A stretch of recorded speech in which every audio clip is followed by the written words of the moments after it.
What's up, y'all, and welcome to another episode of the Mind Your Mental podcast. And we are coming right back at you with a mailbag episode. Now, I absolutely adore the fact that I have been able to integrate mailbag episodes into the show. And if you're like, I did not know that you could do this, please understand that you can, and I have, and I do. So if you want to leave a voicemail for me, now this does not is not a substitute for any relationship with a licensed mental health professional. I love y'all, but I'm not going to lose my license for anyone.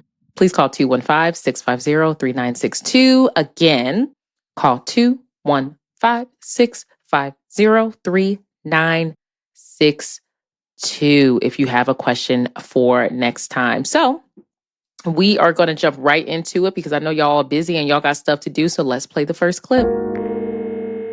Thank you for the way you explain everything at the beginning of your voicemail. My question is, how do you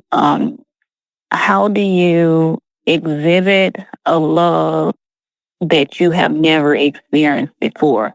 Like coming out of trauma where you've only experienced, you're not good enough. You're not like your sister, or just anything negative, never being seen. How do you show love when you never received love in any capacity? Okay, thank you. Have a wonderful day. So I absolutely adore this question. And I love the fact that it is just, I feel like all the questions are real, but I do also want to add and include that this is something that I think it takes a lot of courage to share on so many different levels. One, acknowledging the fact that you are trying to change, like you're trying to provide love and care that you never received in the first place. And that's incredibly difficult. And I also commend you for acknowledging that you want to create a life that you have not had up close. I say all the time that it is so difficult to create something that we have not seen up close as individuals, but especially as someone who's an individual of African descent. It just comes up so much. So I do want to share that. I love the fact that you've clearly done some work to be able to acknowledge the fact that this love was never received and you deserve more. And because of that, you want to create something new. A lot of times people talk about breaking generational curses, but I think it's also important to realize that you need to build generational bonds after doing that.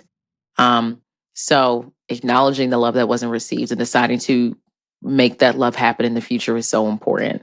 I would say that, first of all, it starts with loving yourself. You mentioned the fact that this love was not received from other people. Self-love is one of the most important aspects of anything you do, because I think it's really important and understandable to realize that you can really acknowledge and learn a lot about people and how they feel about themselves by the individuals that they surround themselves with. In terms of what they deserve, and what they think they deserve, and what they don't think they deserve. A lot of my clients, when they are on their healing journey and they are evolving, a lot of people don't make that journey with them, because once they learn what they do deserve, they also learn to appreciate the people who give them what they deserve, and to tell the other people that don't give them what they deserve to get the freak up out of there. So there's also that. But in order to know what you deserve, you have to love yourself first. And acknowledge that you didn't get what you deserve, but you can provide it to yourself. So that's one thing. How are you treating yourself when it comes to building relationships with others? Do you treat yourself with respect? Do you communicate to yourself effectively? Are you calling yourself names and things like that? Do you provide yourself with grace? And if you do provide yourself with grace, what does that grace look like? So many people will talk about the aspect of grace, but it's really important to realize that grace looks different for everyone. Your mental health is a fingerprint, and your grace and your boundaries and your communication style is a fingerprint too. When it comes to healthy relationships, I think that the baseline when it comes to yourself and also other people, to be able to show that to other people, is the fact that it has to be embedded in values. And some of the most important values to hold on to when it comes to building relationships are respect, of course, appropriate communication, integrity, I would say reciprocity. And what that looks like for you. So a lot of times people will confuse respect and obedience. So if I was working with you on providing that love to others when it comes to respect. I would start off with definitions. Honestly, respect and obedience are different. Obedience refers to just following someone, and it builds resentment, versus respect builds relationships. Right. So if you're trying to build relationships with other people, you may also realize that the love that you're looking for is the exact opposite of the love that you got. So you may just start there. How was I cared for or not cared for? What did I get versus what did I need? That's a very common question I have people ask themselves when it comes to conflict and relationships. What did you get versus what did you need? And as someone who identified the fact that they didn't get the love that they deserved, so it makes it hard to model that. What did you get versus what did you need? How can you provide that to yourself, and how can you make sure that your relationships are providing that as well? Was love, of course, for you, some aspect of trust and respect, and that's based on listening and not blaming. So how do you provide that to yourself when it comes to this journey, and how do you provide that to others? Did you not get appropriate communication and people just snapping at you and talking to you in a disrespectful manner? How do you treat yourself that way in terms of not calling yourself name and reframing negative thoughts? And how do you provide that to another person in terms of listening to what they need and speaking to them with integrity and letting them know that conflict does not require degradation? The issue isn't conflict, it's poor conflict resolution, right? And you trust them enough to be honest. Honesty is one of the aspects of the love that that you were not provided. Honesty, people lying to you and being deceitful. How do you provide that to yourself? And then also, how do you provide that to others? Do you have the actual difficult conversations and trust your relationship to handle it? Because one of the biggest things I always say when it comes to people who exhibit dishonesty in relationships is why, especially if someone exhibited it with me, what about our relationship made you think that it could not handle the truth, even though the truth wasn't me aligning exactly with what you said, but just having a difference in opinion? Why did you not trust our relationship to hold that? Right? I want you to recognize that relationship, the context of the personal relationship, to build it with others, and to recognize it in yourself. And one of the hallmarks that will be in every single relationship when you build it to yourself and build it with others is nonviolence. That's fundamental. It's fundamental. So I will say that it starts with sharing it with yourself. I will say that it starts with sharing it with others. And I would also say that it's baby steps, right? It's a really tough place to be. One, building something you've never seen up close before. Two, rebuilding a relationship with yourself, because someone treating you poorly is going to cause impacting your self-esteem and what you feel like your worth is and how you respect yourself. So you're going to have to rebuild that before you even rebuild with other people. But also, like, it being slow going.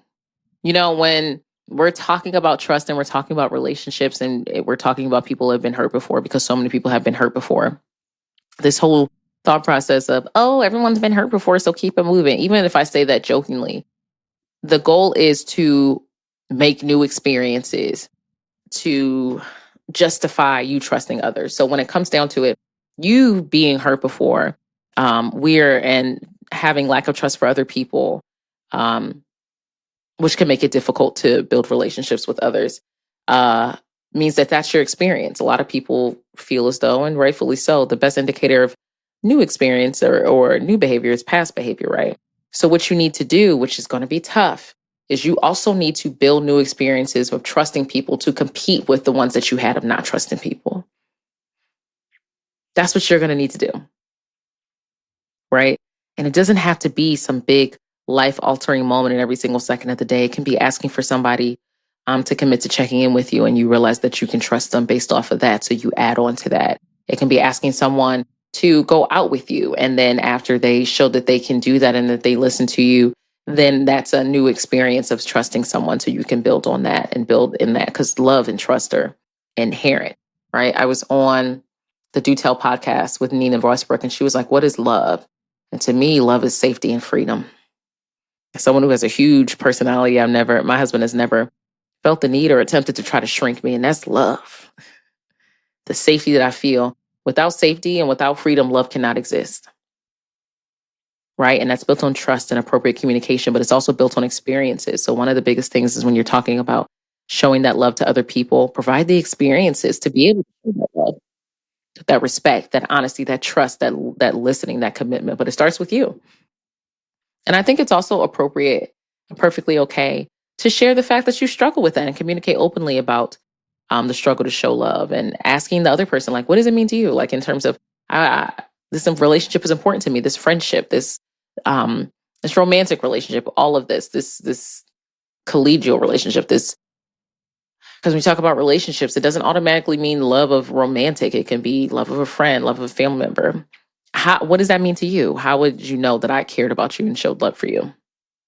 Right? Because love isn't just romantic. It's not romantic relationships in the first place. And I also think that a way to do that, of course, in building the experiences, is building time with that person, taking interest in what they're doing, having joint activities, whether it's reading a book or, I don't know, learning a new skill or learning a new hobby. It's really about small steps, being honest about conflict, and reflecting on making sure we're caring for ourselves the way we care for others. Don't put someone else and building a relationship with them ahead of building a relationship with yourself. That's going to be the most important thing you have. It truly is. And I commend you for realizing that this is something that you want to work on, and know that it's not going to be easy. There will be missteps, but it's worth it. But it starts with you. And I want to thank you so much for sharing. So first of all, leave a review on the show if you enjoyed it. If you didn't enjoy it, don't say nothing. I don't want to hear it. I'm not that person who's like, I want to hear all the reviews. I don't. I only want to hear the good things. I only want to hear the good things. If you have something bad to say, you can crumple it up and stick it up your butt. I don't want to hear it. Mm-mm. But yeah.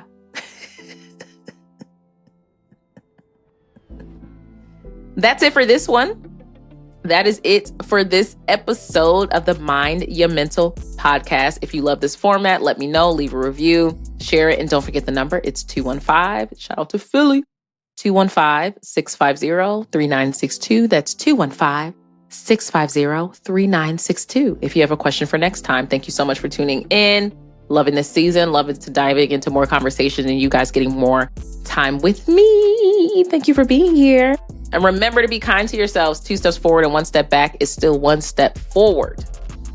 That is just math, y'all. Have a good rest of your day, week, year, lifetime.